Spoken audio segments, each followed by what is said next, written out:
మాట్లాడినట్టున్నది. So ఒక గల్లీ గుండా ఓ దాదా మాట్లాడినట్టుగా ఒక స్ట్రీట్ రౌడీ లాగా రేవంత్ రెడ్డి గారు మాట్లాడారు. ఇంత చిల్లరగా మాట్లాడతారా? ఆయన కేసీఆర్ గారు చాలా గొప్పగా ఆయన మాట్లాడుతూ ఒక మాట అన్నారు, తెలంగాణకు నొక్కుబడనీయను అన్నాడు.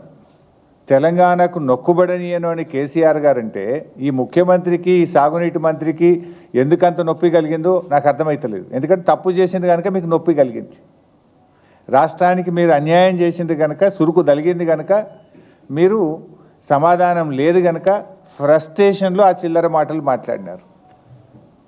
కేసీఆర్ గారి వ్యాఖ్యలతో రేవంత్ రెడ్డి తెలంగాణ ద్రోహిగా నిన్న స్పష్టంగా రాష్ట్ర ప్రజల ముందు కేసీఆర్ గారు నిలబెట్టారు. ఉత్తమ్ కుమార్ రెడ్డి గారు ఉత్తర కుమారుడుగా నిన్న తేలిపోయినటువంటి పరిస్థితి. ఇప్పుడు అనేక అంశాలు మాట్లాడింది నిన్న కేసీఆర్ గారు. అరే మేమున్నప్పుడు ఫస్ట్ క్యాబినెట్లోనే 2000 రూపాయల పెన్షన్ ఇస్తామంటే ఇచ్చి చూపినాం. మరి నీ 4000 పెన్షన్ ఎందుకు ఇస్తలేవు? ప్రజలకు బాండ్ పేపర్ మీద రాసిచ్చినావు కదా, గ్యారంటీ కార్డు ఇచ్చినావు కదా, 2 ఏళ్ళు అయిపోయింది, 4000 పెన్షన్ ఏమైందని కేసీఆర్ గారు అడిగారు. దానికి సమాధానం చెప్పిందా మీరు? ఎందుకు ఆ చిల్లర మాట్లాడుతున్నారు? మహిళలకు మహాలక్ష్మి 2500 ఇస్తామన్నారు, ఇంకెప్పుడు ఇస్తారు? 2 ఏళ్ళు అయిందని ప్రధాన ప్రతిపక్ష నాయకుడిగా వారు లేవనెత్తారు. What is the answer? ఎందుకు ఇవ్వడం లేదు? కాంగ్రెస్ పార్టీకి అపారమైన అనుభవం ఉన్నది, నిధులు ఎలా సమీకరించాలో ఎలా ఇవ్వాలో మాకు బాగా తెలుసని ఎన్నికల ముందు చెప్పింది కదా. ఏమైంది మీ అనుభవం? మీ అనుభవం అంతా దోపిడీకి, కమిషన్లకు, వాటాలకు, లూటీలకే సరిపోతుందా?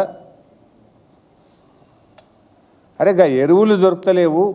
బీఆర్ఎస్ ఉన్నప్పుడు ఆటో డ్రైవర్కి ఫోన్ చేస్తే ఇంటికాడ ఎరువుల బస్తాలు దించిపోయినరు, బాయికాడ దించిపోయినరు. కాంగ్రెస్ వచ్చినాక మళ్ళీ చెప్పుల లైన్లో పెట్టే పరిస్థితి వచ్చింది. మళ్ళీ యాపులేంది, మ్యాపులేంది, రైతులను ఎందుకు గోసబెడుతున్నారు అని కేసీఆర్ గారు మాట్లాడారు. దానికి సమాధానం ఏది? అరే ఫార్మాసిటీ అనేటువంటిది ఎందుకు, దాని ఇంపార్టెన్స్ ఏందో కేసీఆర్ గారు చెప్పారు.